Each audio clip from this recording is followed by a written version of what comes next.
guys, so today I thought I would talk a little bit about my experience at AdeptiCon this year. For those of you who have never been or couldn't make it this last year, there's been some changes, and I want to talk a little bit about that. I want to talk about the con as a whole and just holistically. So in a recap kind of form, I don't know if I'm going to use all of the stuff that I filmed there. I have so much footage. I did release an interview I did with Uncle Adam of Tabletop Minions, and I'll link the link right here. There's kind of like a part 2 B-side to that interview, where he and I kind of turn into jaded gamers a little bit, and talk about more Games Workshop and just the overall experience in the hobby as well. So keep your eyes peeled for that. It's a really interesting conversation. But going back to the original topic of AdeptiCon, I thought that we should just talk about the convention as a whole. So to begin with, they changed venues. It used to be in Lombard, now it's in Schaumburg at the Renaissance. And oh my god, is the venue super nice. It's gorgeous, it's swank, it's stylish, it's spacious. It used to feel like AdeptiCon was a little bit squishy, especially like the year before last. It was very tight. And there was, it felt too full. I think a little bit now, just because the venue is so big, and, like, the con is not taking up the entire space yet, it feels like a quieter event, even though it's bigger than it was last year. So it's kind of nice in the sense that it feels more intimate, especially if you're there seeing friends and catching up with people from years gone by, or people that you know online and have never met before. It feels more intimate, which I really like, and I still can see that event growing in that space. So love the venue, love that. The organizers also threw in this, because they have this wonderful kind of abundance of space, they threw in some areas for like painting. You can just like park and paint, which is fantastic, as well as some open kind of like board gaming, tabletop gaming, which was also really terrific. I love the fact that if you have a little bit of downtime or you're just hanging out, you can just drop by and play games, and that's kind of what the con is about. So I'm a huge fan of that. I got some late night gaming in that area. Hopefully next couple years, I'll be able to get more gaming in, more tabletop gaming in at the very least. But overall, the venue and kind of the additions to the con were great. When we talk about AdeptiCon, though, you always have the standbys. You have the Crystal Brush, of course. You have the fantastic vendors hall showing off the best and kind of like the newest and shiniest coming out in tabletop gaming, which was there as well. I got to see Scale 75 stuff, which is paints for the first time, which is really cool. Broken Egg Gaming, which is like, I want to say they're comparable to kind of like Gale Force 9.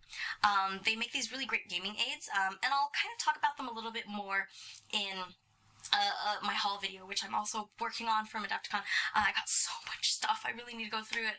But Broken Egg Games, I think they're doing a Kickstarter in June, and I'm going to be really excited to see what they come up with. But like really cool gaming aids, like who doesn't love really cool gaming aids? So that's really exciting. I got to hang out with some folks from a company called Powered Play Gaming. They make these LED lights, and I know you guys have seen me kind of light up some Star Trek Attack Wing ships and that sort of thing, particularly the Borg Cube, and how kind of hard it was, like finding an LED, like just a tea light or whatever, especially in my area, finding a green one. Kind of sucks, but man, I could totally see lighting up that big Borg cube with these LED lights. They finished their Kickstarter and they're kind of shipping stuff out. Their site's gonna be opening soon, and yeah, you should totally check it out. I'll throw a link in the doobly-doo below. There's also, of course, some really great games out there now that they're demoing in the hall. Ninja Division showed me their co-op version of Super Dungeon Explorer, where there is no DM. So the dungeon works kind of automated now. I love it. I do have the demo of that. I'll give you kind of a better impression experience of that in a future video as well. Really fun, really exciting. Did the demo of Wild West Exodus, of course, with Sean. A terrific game. I also got myself a starter kit, which we'll be unboxing later on again. Really fabulous stuff. The models at Wild West Exodus, I got to talk about them because in the hall, out of everything in the hall, they had some of the nicest models, and that included like stuff in their case was as good as stuff in the crystal brush case, if you can imagine that. James Wapple, who painted them, did a tremendous job. So it was just that whole booth was like full of eye candy. It's actually pretty awesome. And there's the gaming stuff, of course. You have to talk about the gaming stuff. And, the standard, like, 40K Championship, the team tournament and stuff.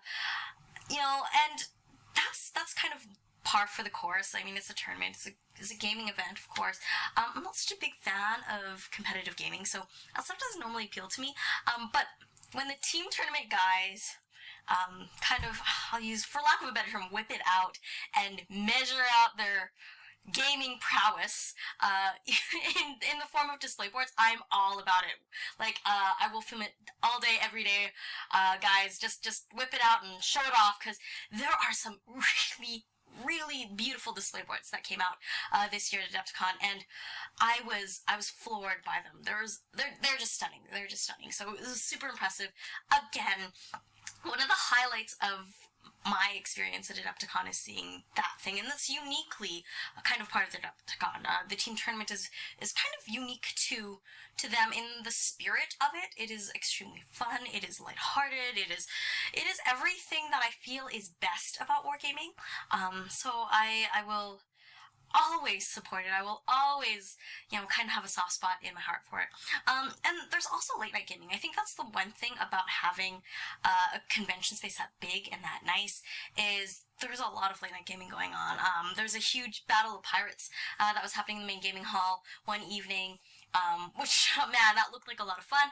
There was another thing, Power Play Gaming, hosted this little, I want to call it, the APOC rave, but really it had the kind of the ambiance of a roller rink and had 40K in it, which is always good, as well as huge bottles of Jim Beam.